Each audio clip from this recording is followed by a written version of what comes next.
In this chapter, we are going to be talking about hypothesis testing, which is a statistical procedure that allows us to test whether or not there's been some change in a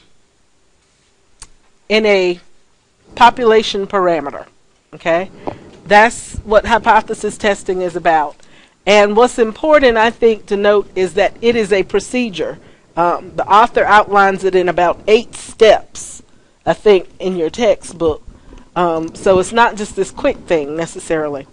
So we'll talk about those different steps. But before we get started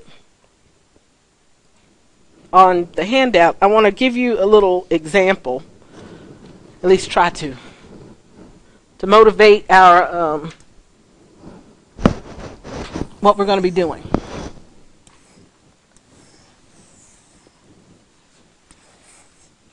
Does anybody know what this is? Okay, good. It's a gumball machine. Very good. Okay. In fact, I call these the gourmet gumballs. Okay. Gourmet gumball machine. It even has a slot for $1. Okay. Yeah, they're pretty good. The idea behind gourmet gumballs is that you can get whatever your favorite flavor is for a fraction of the calories. It can taste just like cheesecake or whatever it is that you like. Okay. So this is the gourmet gumball machine, and they're pretty expensive. There's a whole story. I got to tell the whole story. They're usually $10 each, okay? But it's really good, okay? So that's why. And I know you all are skeptical. And in this particular machine has your favorite flavor. What is your favorite flavor? Anybody? Cheesecake. Cheesecake, okay. All right. We'll say cheesecake. Let's say strawberry cheesecake. And let's say it has 90% strawberry cheesecake. All right. So, and just to motivate you, I got to motivate you. There's a special. Today they're $1. Okay. All right. So you decide it's the end of the semester. I've been working really hard. I'm going to treat myself to one of these gourmet gumballs. And you put your money in. You get a gumball out. And let's say the gumball is blueberry something. Okay? How do you feel about this 90% strawberry cheesecake claim? You don't believe it? You're skeptical already? It still could be 90%. Okay? It still could be 90%. That's true. What'd you say? It depends on if you can see inside to tell whether or not it's like... You can't. We can't. Because we can never get our hands on the population, so we cannot see inside the gumball machine. Okay? So, well, that's why I marked them down. Okay? So that was my kind of motivation is, you know, strawberry is not your favorite. It's tasty. I mean, blueberry is not your favorite. It's tasty. So you're willing to put in another $1. Maybe give this other one to a friend, and you put it in, and you get Bananas Foster.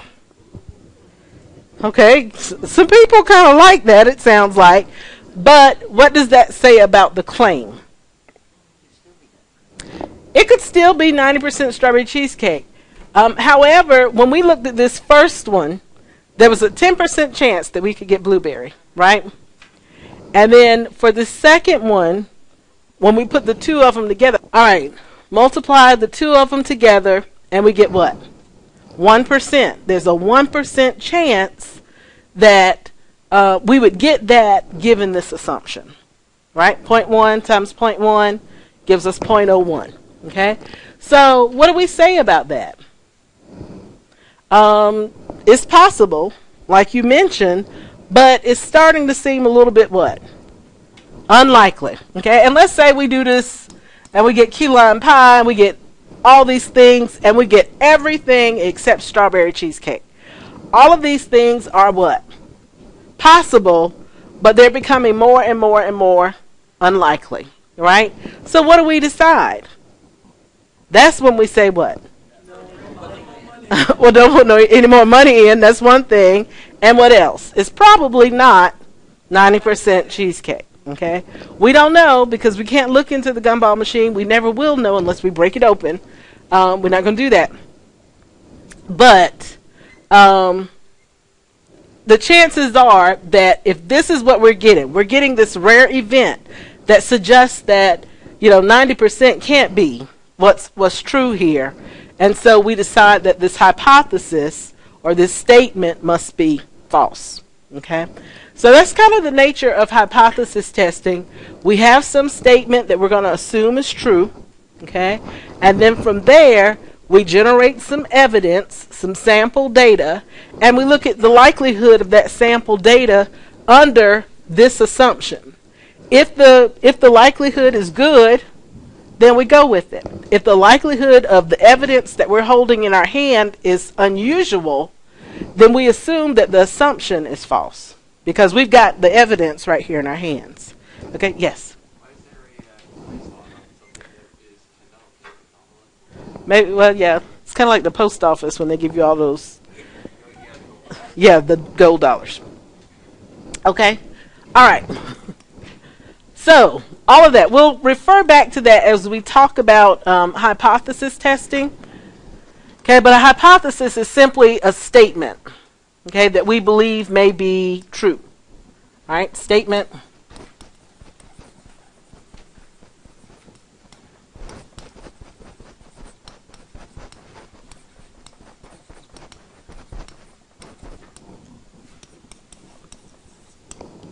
All right, the null hypothesis, we're going to have two hypotheses, null hypothesis and alternative.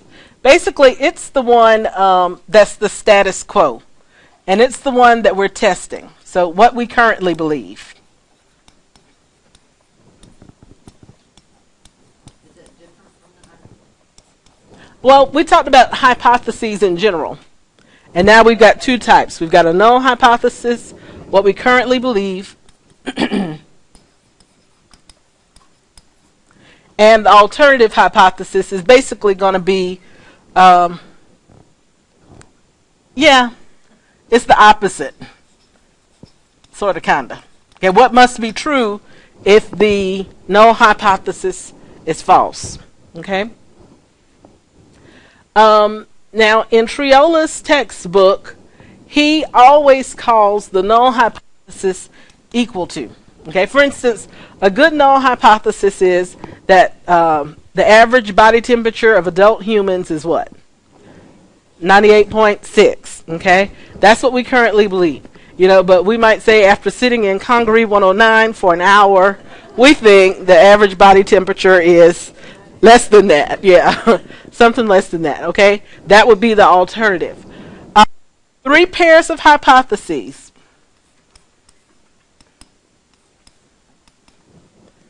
Just for now, we'll just say 0.9, since that's what we were talking about.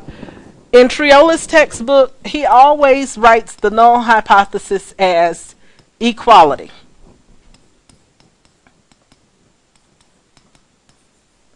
Okay? And then the alternative, depending on what our claim is or other information in the problem, could be greater than 0.9,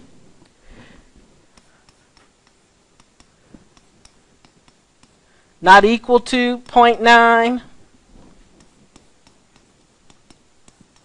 or less than 0.9. All right? Those are the three hypotheses. And I didn't mention, but the null hypothesis is usually noted by H sub 0. Alternative can be H sub A or H sub 1. Okay? Just don't call these the ho and the ha. Ho and the ha. Yes, please don't do that. Okay, that's not right. Okay. We call it the null hypothesis and the alternative hypothesis. Okay. Yes. What is in the middle there? Is it just the p is not equal to 0.5? I mean, 0.9 is just not specific. That's right. It doesn't tell us there's some change, but we don't know if it's an increase or decrease. Okay, it's just something different. And while we're here, we should do I want to jump ahead and say this? I'm going to go ahead and say this. When we get ready to test these hypotheses, we're going to set up rejection regions. Okay. For this one, the rejection region is going to be over here. We're going to call it a right tail test. Okay, and the way you can remember it is that the alternative hypothesis is going to point towards the rejection region. The rejection region would be those values that under the null hypothesis assumption are unusual. So when we looked at that sample evidence of the gumballs, it would have fallen out here as unusual for the particular hypothesis. Okay? For this one, we call it a two-tail test.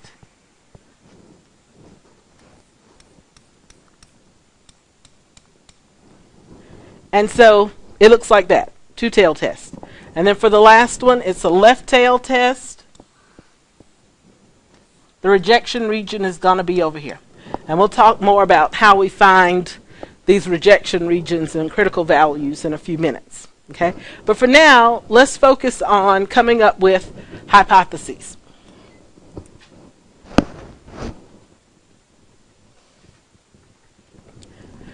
According to Giving and Volunteering in the United States, 2001 edition, the mean charitable contribution per household in the United States in 2000 was $1,623.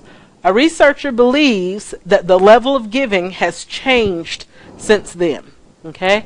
So the null hypothesis is what kind of the status quo, okay? What we currently believe, which in this case is what? Okay, well, before the change, what is it?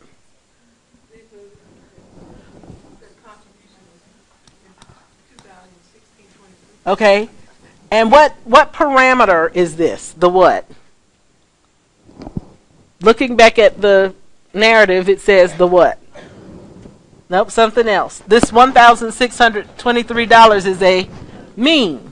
So right now, we believe mu. Remember, mu is the population mean. Okay, we believe the mean value of charitable contributions per household is $1,623. Whereas, right now it says the researcher believes that the level has changed. So our alternative hypothesis would be what? Not equal. Because he just said change. He didn't say increase, decrease, we don't know. It's something different than $1,623. Okay, so that's how we form those hypotheses. All right. The next one, federal law requires that a jar of peanut butter that is labeled as containing 32 ounces must contain at least 32 ounces. A consumer advocate feels that a certain peanut butter manufacturer is shorting customers by underfilling the jars. Okay, null hypothesis is what?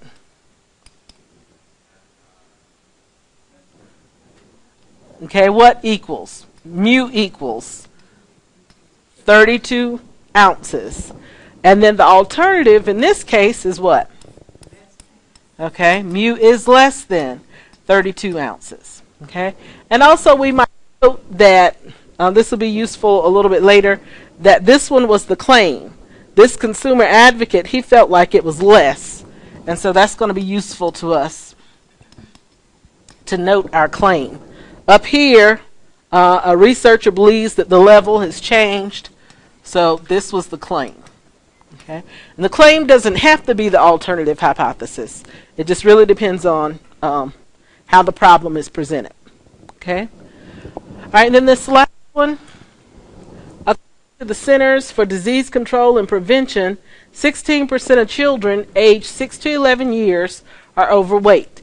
A school nurse thinks that the percentage of 6 to 11-year-olds who are overweight is higher in her school district. So the null hypothesis is what? Okay, what is 16%? What's the parameter? Not the mean. This is what? A proportion or a percentage, right? So this one is P equals 0.16. We'll be doing hypotheses for proportions and also for the mean. Okay, so this one is one for a proportion. Okay, the alternative then is what? Okay, is greater than 0.16. Okay, that's how we form our hypotheses. Questions about that? Are those the only two options? Yes, that's all we're going to talk about. Okay, anything about the hypothesis test regarding standard deviation, we're not doing that. Okay. Very good.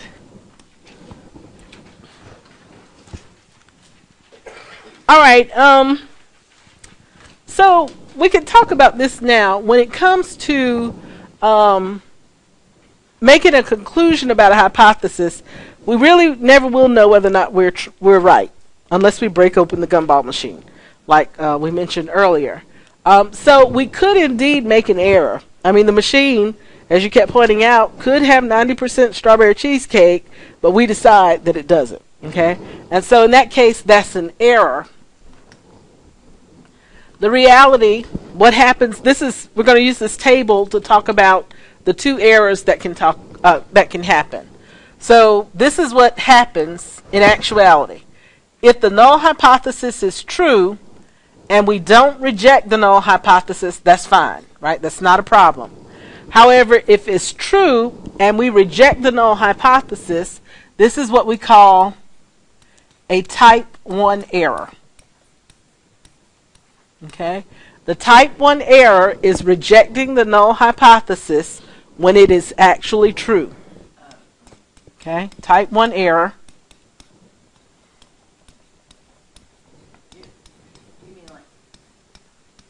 You mean like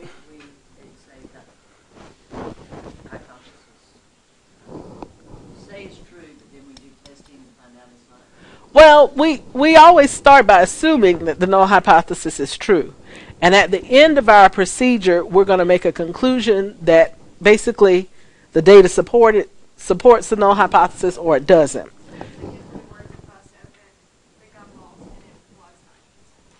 Yeah, but we won't get to do that.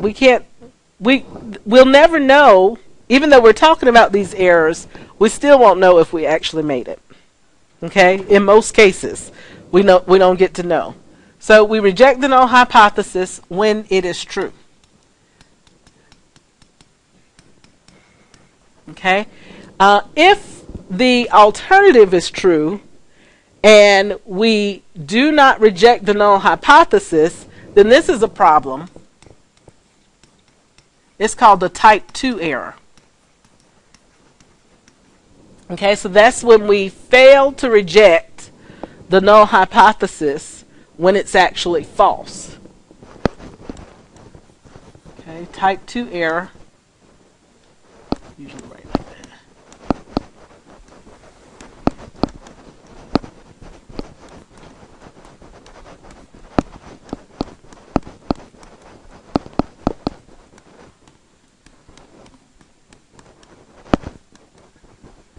Okay, very good. All right. And what's really important to know about these two things is that the probability of the type 1 error is alpha. We're going to look at that in just a second. Probability of type 2 error is beta, and we don't even talk about that. So that's not important, but this alpha will be. Okay? In fact, when we set up those rejection regions a little earlier, basically the area right here is going to be alpha. Or if it was a two-tailed test, of course, we have half of alpha in each tail. But this is, alpha is a percentage. These are the percentage of values that would be possible but unusual given the null hypothesis. So, like you kept saying, it's possible that there's 90%, but it just wasn't likely given the evidence that it was 90%. So, these are the ones that we're willing to sacrifice that are possible but not likely. These are the ones where, yeah, we would end up rejecting the null hypothesis when possibly it was true. But we'll never know. Okay? So let's see if we can state it. Yes? This probably still just falls under the same thing of we'll never really know for sure, but as with the gumball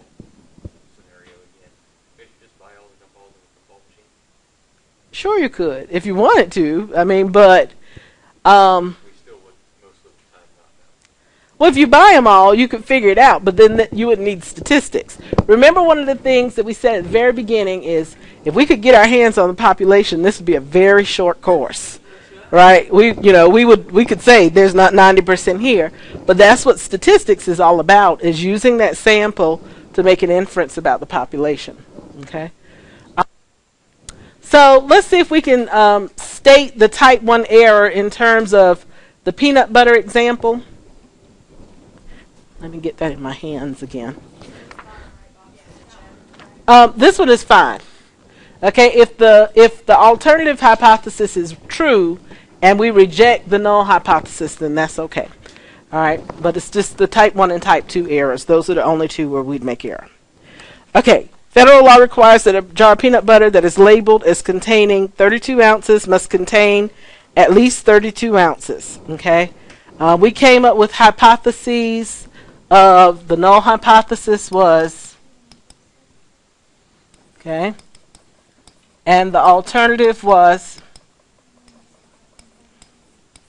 okay, so our type 1 error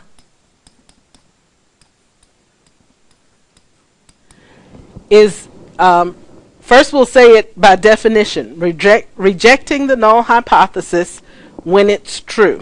Okay, so I'm going to say deciding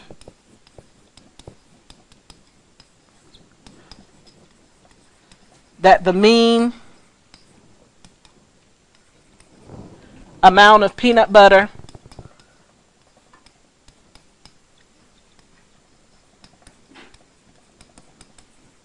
is less than 32 ounces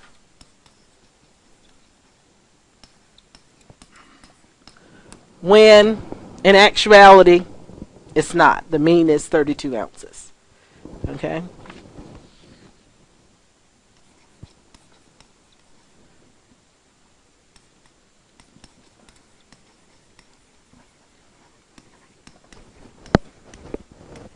Okay, so we rejected the null hypothesis, which means we would have decided that the alternative is true. It's less than 32 ounces, when in actuality, 32 ounces was right. Okay, that's a type 1 error. All right? Y'all are quiet on that. Okay, remember the type 1 error is rejecting the null hypothesis. So in this case, deciding that this thing is wrong when really it's right. Okay? What's that? We won't. We'll never know unless we get all the peanut butter. But we need to be able to understand what the type 1 error is. Okay? And so in this case, it's deciding that the mean is less than 32 ounces when in actuality it's not. Okay. We're what? About which part? We don't know. I'm going to state what the type 2 error would be as well. Okay? Right. This is what the type 1 error is. And the reason why we have to state it is because usually, in a practical sense, we choose alpha based on the seriousness of a type 1 error. Okay? If the type 1 error is very serious, then you want alpha to be small. If type 1 error is not so serious, then you don't want it to be small. This case, I mean, who cares? If it's 32 ounces or 31.5, that's not a big deal. So alpha would probably be 0.05, 0.1. Okay? But let's say this had something to do with a life or death situation. Then you'd want alpha to be very small. Does that make sense at all? The amount of peanut butter in the jar? I've never seen it kill anybody unless they let it kill them. I don't know. That one's really right. The alternative means We don't know. We don't know. We'll never know. Okay? We don't know. Let me put the type 2 error here. A type 2 error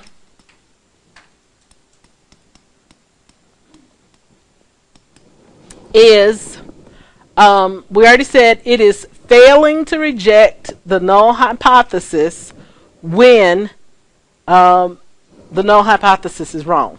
Okay, it's not true, it's false. So deciding that mu equals 32 ounces when it actually does not.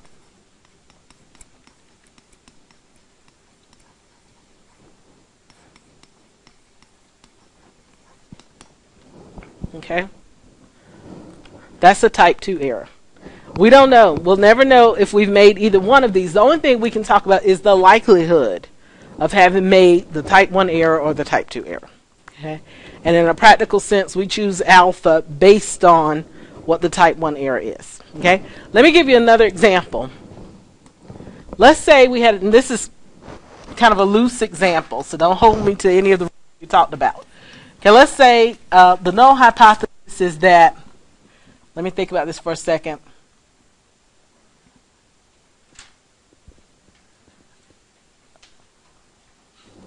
Your parachute does not work.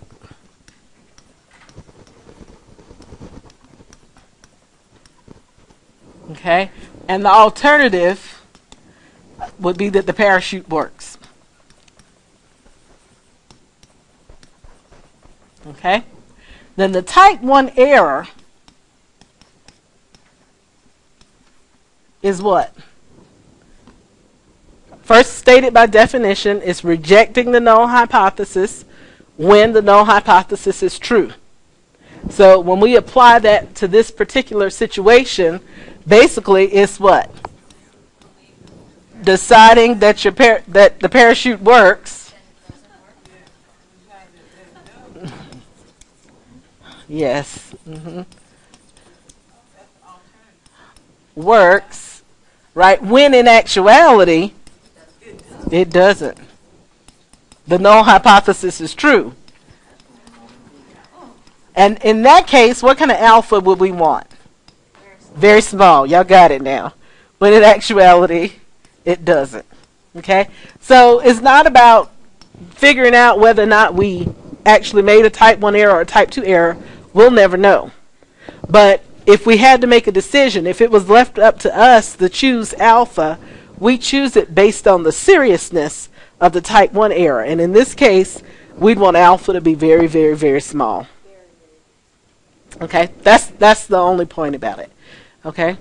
So it's really based on the seriousness of whatever you're looking at. Mention this kind of briefly. We have two methods of testing, and they have a lot of similar steps. There's a traditional method which I'm going to say focuses on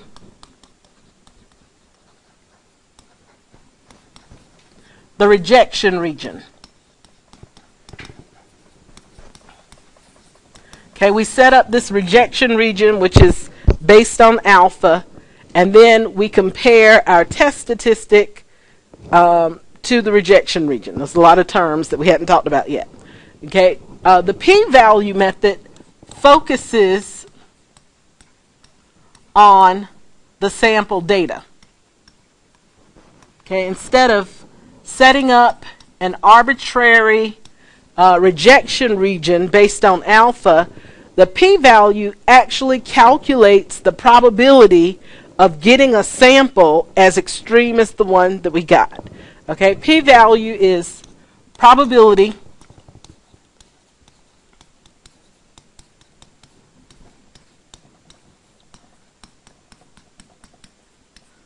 of getting a sample, or I guess I should say test statistic,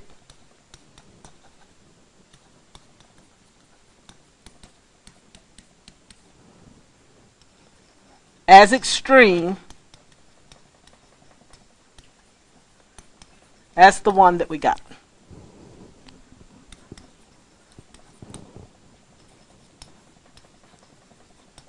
Okay, and so it puts more emphasis on the sample data, and we kind of did that already. When I said earlier that, you know, if we have two of these dumbbells that are not the things that we're looking for, the probability of getting something like that would be 0.01. That was a p-value.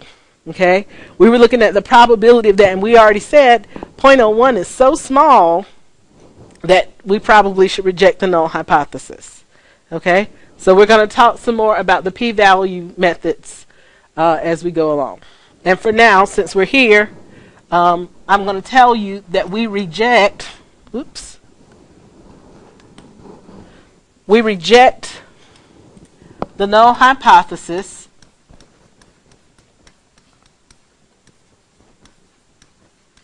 when the p-value is less than or equal to alpha. Okay, we'll come back to that idea, but make sure you remember that.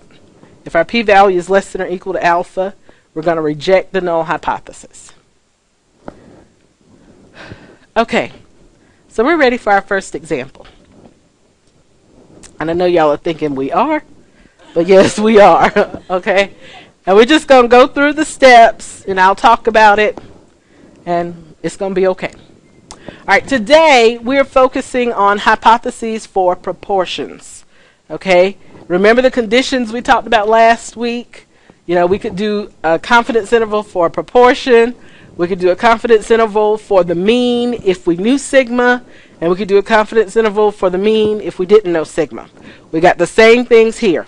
Okay, we're going to have 3 different hypothesis tests that we're looking at, and we're going to start today looking at the test for proportion. Okay, so the first thing we have to do is read the problem and come up with our hypotheses. A team of eye surgeons has developed a new technique for a risky eye operation to restore the sight of people blinded from a certain disease. Under the old method, it is known that only 30% of the patients who undergo this operation recover their eyesight. Suppose the surgeons in various hospitals have performed a total of 225 operations using the new method, and that 88 have been successful. Can we justify the claim that the new method is better than the old? And they want us to use the 1% significance level. Okay, so first thing we have to do is come up with the hypotheses. What do you think the null hypothesis is? Okay, p equals what? 0.3. Okay, they've been doing some old method for a while, and it's pretty established that it has a 30% success rate. Okay, but someone else has come along and they've made a claim that what? Not 40%, greater than 30%. Okay, when we do the hypotheses, I didn't mention this earlier, but when we do our hypotheses for the null and alternative hypotheses, we'll have the same value. Okay, that other thing that we're looking at is the evidence. It's the sample data. It's like getting the gumballs out of the gumball machine. Okay, so we got our hypotheses. We're going to start talking about that traditional method. Once I've got my hypotheses, I set up my rejection region. Okay, I told you earlier this would be what kind of tail? Left tail, right tail, or two tail? Right tail. It's a right tail test. Okay, and the level of significance is the area that's in the tail. Okay, so we got 0.01 in the tail right there because they said it was a 1% significance level. Okay, and then how do we figure out what this z value is? If we got 1% in the right tail, inverse norm, what? 0.99. Remember, we have to do the area to.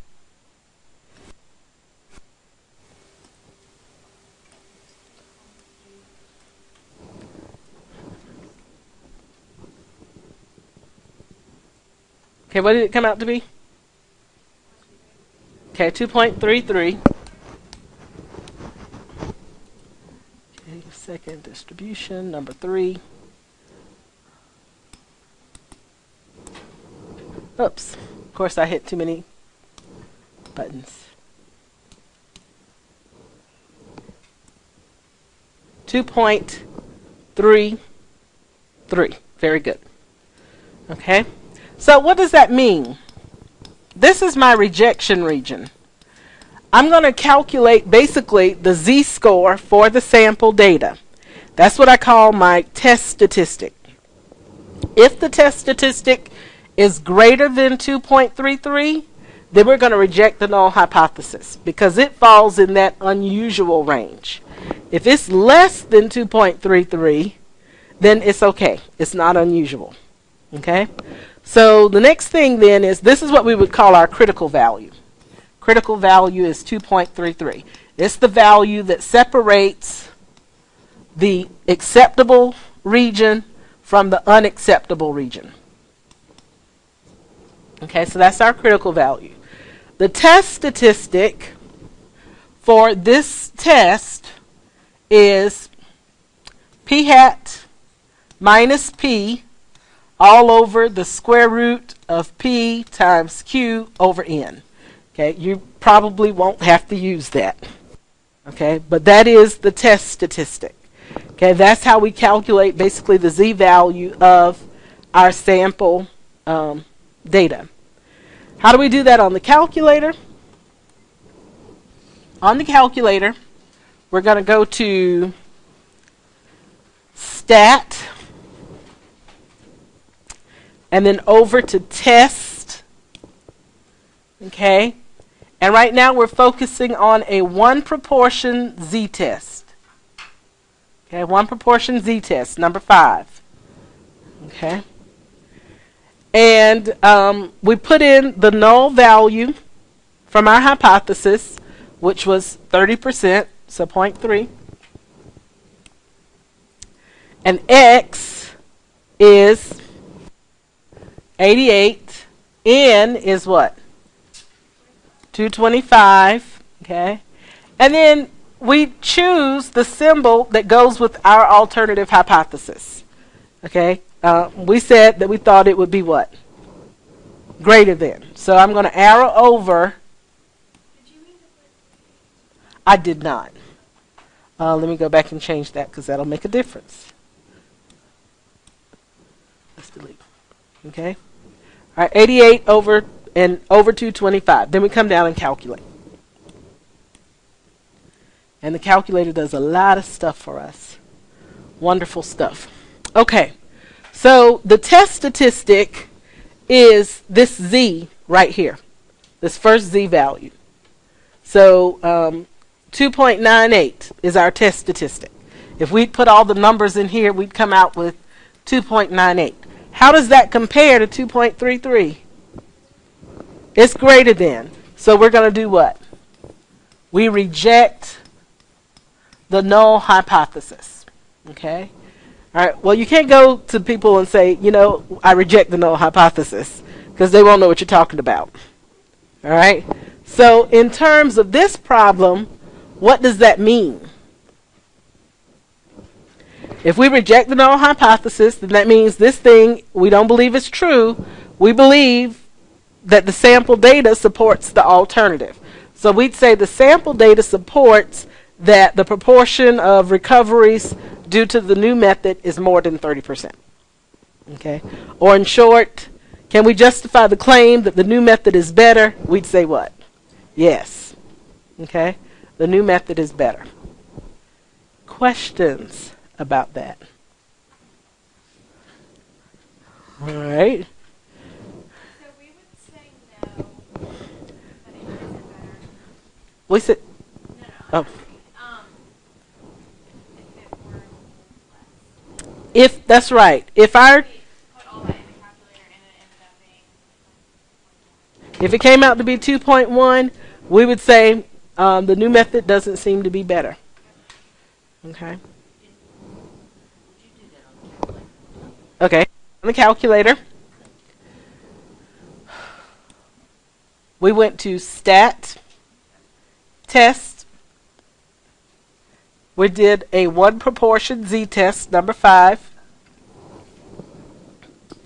Okay, we put in the null value of 0.3. Our x value is 88. N is 225.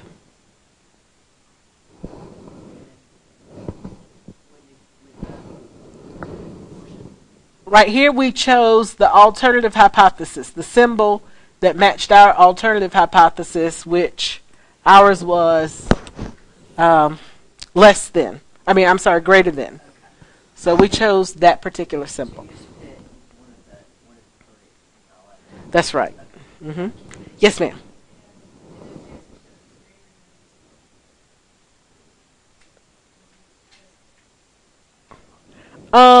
To this question, we rejected the null hypothesis because 2.98 was greater than 2.33. So rejecting the null hypothesis means that the data supports the alternative, and the alternative says the proportion is greater than 0.3. So we would say, yes, it is better. Okay? Does that make sense? Not really? This is what we decided. If we rejected this one, then we decided that the data supports this. And it used to be that the proportion of recovery was 30%, and we're saying that our data supports that it's more than that. So therefore, the new method is better. Okay? Yes.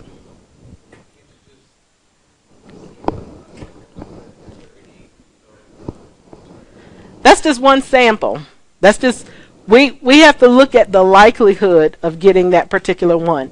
And I gave the example yesterday in class that, you could go down to Bilo today and get some groceries, and then go over to Walmart and get the exact same groceries and say, you know what, I think Walmart is cheaper than Bilo.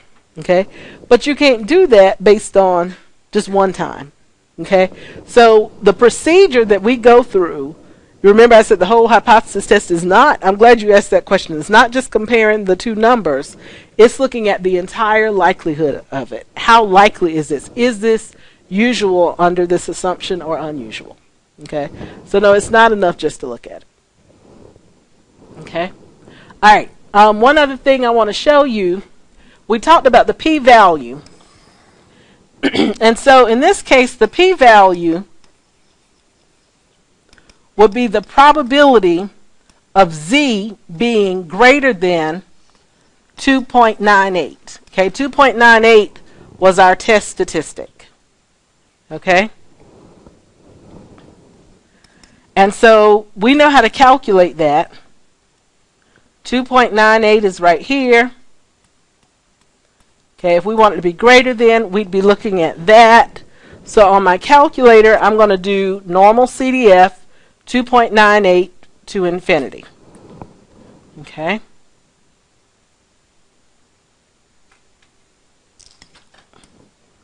Normal CDF. Oops. I didn't know I could do that. Okay. Normal CDF. 2.98 to infinity. And we get 0.0014. Okay, so it gives us the same conclusion, but basically what it says is the probability of getting 88 successes out of 225 under the assumption that the proportion is 30% is less than 1%.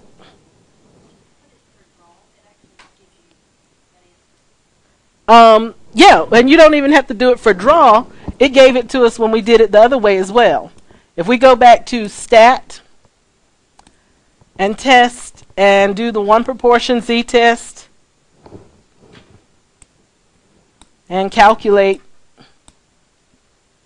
go down and enter, it's right there. That's the p-value. I want you to understand where that number came from.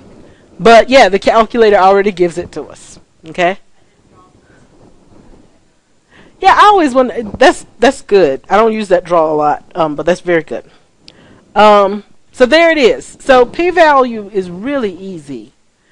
Okay, if we can interpret it. Remember, we said if the p-value is less than alpha, then we reject the null hypothesis. And so our p-value is 0.001. Alpha was 0.01. It's less than alpha, we still reject the null hypothesis. It's just two alternative ways to do the same thing. Okay? P-values are really important if we were using statistical software like SAS or Minitab or some of those other things, they spit out p-values automatically. We're always testing things. If nothing else, we always like to test things to know, is this thing equal to 0 or not? Okay. If it's not equal to 0, then that usually means it's important to our model or something like that. So you get all this printout, and there are all these little p-values, and you run down the list, and you look for small p-values. A small p-value is a red flag. It rejects the null hypothesis. So that's why p-values are really important. Okay. All right. And then the last thing here is p-hat. That's what you get if you do 88 over 225. It gave us that as well. Okay. All right. So that was a lot of information. Okay. Let's try another problem. Okay. To kind of separate the two, this one we're going to do strictly by a traditional method, and then the last one we're going to do by a p-value method. Okay, so that you kind of see the difference. Okay, a botanist has produced a new variety of hybrid wheat that is better able to withstand drought than other varieties. The botanist knows that for the parent plants, the probability of seed germination is 80%. The probability of seed germination for the hybrid variety is unknown, but the botanist claims that it is 80%. To test this claim, 400 seeds from the hybrid plant are tested, and it is found that 312 germinated. Use a 55, let's say 0.05 level of significance to test the claim that the probability of germination for the hybrid is 80%. Okay, so we read all that, and y'all are like, first thing we have to do is come up with our null and alternative hypotheses. So what's the null hypothesis? Okay. Currently, the proportion that germinate is 80%. Okay. Somebody's come along with a new hybrid variety that they claim is also what? 80%. So the alternative must be not equals, okay? We don't know if it's better or worse, so we're just going to say not equals, okay? And this is a good example where the claim is that, you know, basically this new wheat is just as good as the old wheat, all right? It works the same, all right? But the null hypothesis ends up being the claim, all right? So in a traditional method from here, I would set up my rejection region. Okay, what kind of test am I going to have? Left tail, right tail, or two-tail? Two-tail test. Very good. Okay. And alpha is 0.05, so the area in each tail is what? 0.025. Okay. All right, and so you could use inverse norm to come up with your values, which are going to be minus 1.96, I believe, and plus 1.96. Okay. All right, so we're ready. Now, let me stop right here and tell you a little bit about the test, because you can't write all of this out on the test, on the computer. It would take a long time. But on the test, it'll ask you about different parts of this. So, you know, there might be a question about what are the hypotheses, or there might be a question about what are the critical values, okay? Or a question about under what conditions would you reject the null hypothesis, okay? And we would reject the null hypothesis if the test statistic was less than negative 1.96 or greater than positive 1.96. Does that make sense? Yes. 0.025. All right, does that make sense? The conditions under which we would reject the null hypothesis? This is our rejection region. So if the test statistic is less than negative 1.96, or if it's greater than positive 1.96, we would reject the null hypothesis. Okay? All right, so now we're ready to get that test statistic, and we can use our calculator for that. So we've got stat, test. We're still doing a 1 proportion z-test. That's number 5. My null value is 0.8. The x in this case, 312. N is 400. And my alternative hypothesis is not equals to. Okay. And we're going to calculate that.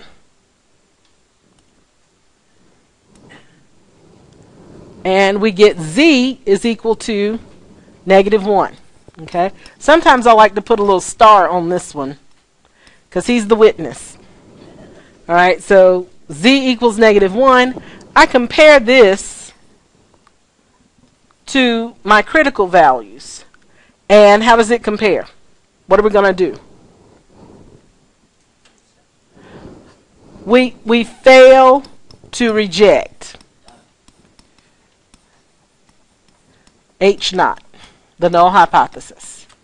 Okay, we fail to reject the null hypothesis. We don't accept it.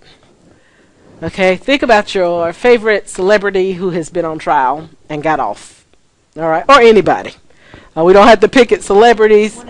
Yeah. When you leave, the courtroom, they don't say you're innocent. They say what? Not guilty. There wasn't enough evidence to convict. And the same thing here. Unless we break open that gumball machine, we can't say this statement is true. We can only say we didn't have enough evidence to convict. So we say we fail to reject the null hypothesis. We don't accept it. So we either reject it or fail to reject.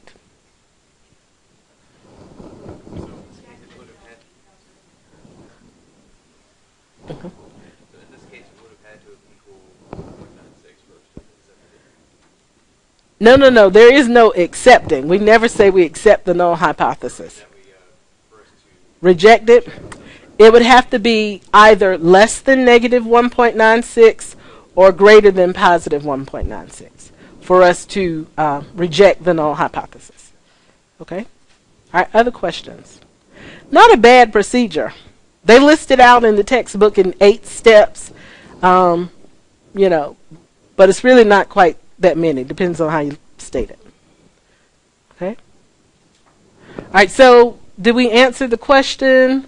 To test this claim, 400 seeds are blah, blah, blah. Use a 5% level of significance to test the claim. So what would we say? We fail to reject the null hypothesis. So we believe what about this new seed? If we fail to reject the null, okay, this is what we can conclude about the new seed. And so we can say what? It's just as good as the old one, right? Okay, the old one was 80%, and based on the sample data, the new seed germinates at about 80%. Okay, there's no difference. Questions about that? Yes, ma'am. The 0.025. Okay, we had a 5% level of significance. That was alpha. And because our test is a two-tail test, we had to take that and split it in 2. Okay. All right, other questions? Okay, one more.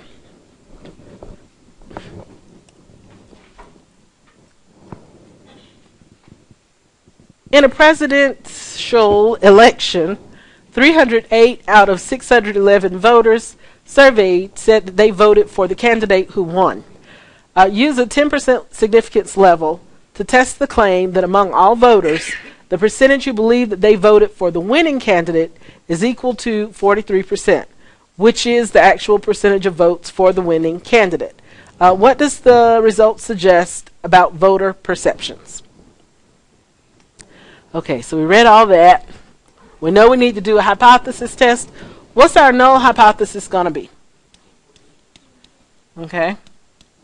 All right, P equals 0.43, and the alternative, okay, is it another not equals? Said that they voted for the candidate. Okay, yep. It doesn't say more or less, so another not equals to test. Okay, then from here, we said we were going to do a p-value method, right? From here, I go straight to the calculator. I don't have to set up the rejection region and all that. With the p-value method, this one we're doing by p-value method, just because that's what we're choosing to do. On the test, it may specify. If it doesn't, you choose, whichever one you want to do. But we go to the calculator, stat, test. We're doing a 1 proportion z-test. Okay, we get 0.43. X is 308. Is that right? And how many people voted altogether? 611, was it? Okay, so X is 308. All right, N is 611. Okay, we did another not equals to, so we're ready to calculate. And so that's our p-value. Okay, p-value is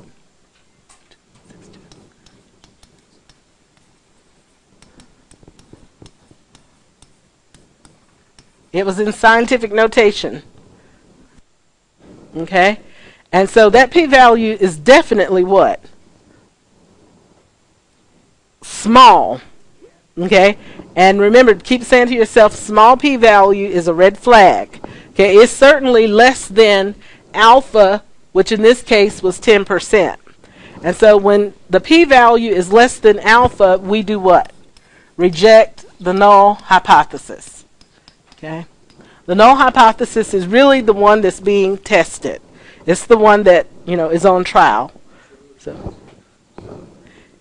if it was 0.09, in this case, we would still reject it because alpha is more than that. Okay, so we reject the null hypothesis. And so what do we say about that? We wanted to test the claim that among all voters, the percentage who believe that they voted for the winning candidate is equal to 43%. We would say that data supports that the percentage who believe they voted for the winning candidate is not equal to 43%. Okay? Basically, people choose a candidate, but they didn't think that he won. All right? Questions about that? It depends. If it asked you to round, you would.